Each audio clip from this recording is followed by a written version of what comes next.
Lauren Martin with Mismatch Set.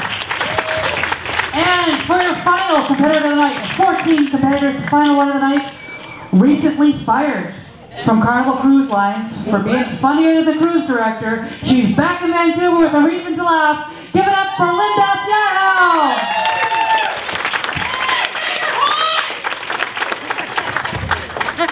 Maybe Wilding, I would have your babies, but I don't think science has figured that out yet. Give yourselves a round of applause for sticking it out for 14 amateur comedians. Give yourselves a big round of applause. You guys are one heck of a good-looking audience. You two ladies are cute as buttons. But when was the last time you looked at a button and thought, holy shit, I want to take my needle and thread and poke it in that fucking hole? I know. I do travel quite a bit, and I was doing a gig back in Alberta. I'm actually from Alberta, small town in Alberta.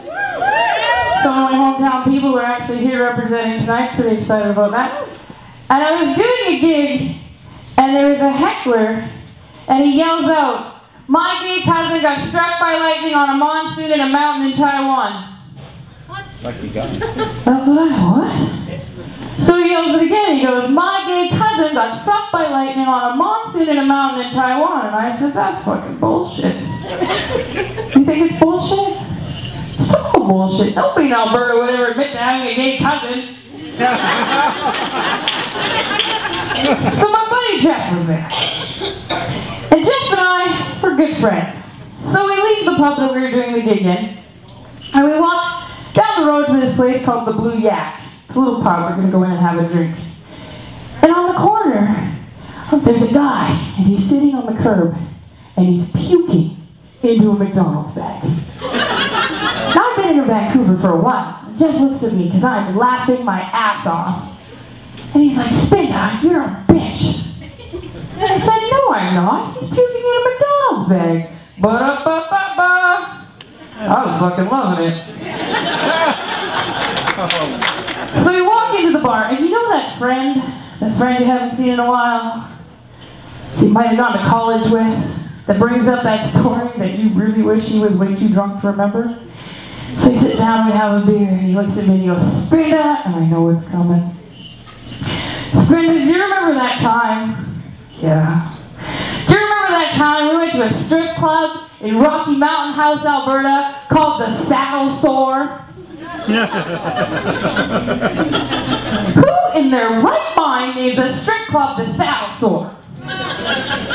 Possibly the same people who named your nudist beach Wreck Beach. I'm a redneck girl. When I think Wreck Beach, I think rolled over and written off twice. Which is generally what the bodies on Wreck Beach look like, right? Right, buttons? Still paying attention back there? I did learn something that I was trying to watch the stripper's face while I was there, because heaven forbid strippers at Rocky Mountain House are not the prettiest girls in the world. She pretty much looked like, well, she fell out of the ugly tree and hit every branch on the way down. So there she was, smiling back at me when I realized, she's missing teeth. Jeff, the stripper's missing teeth. And Jeff's not even looking at her face. But I learned something at Rocky Mountain House that day. According to the American Dental Association, 77% of plaque and tartar buildup can be prevented by sucking a dick. You have beautiful teeth, Bubbles. Did you know that? What beautiful teeth. But that fact makes me think of two things. One, every time I meet somebody and they're missing teeth, I think, holy shit, you should have been sucking when you were talking.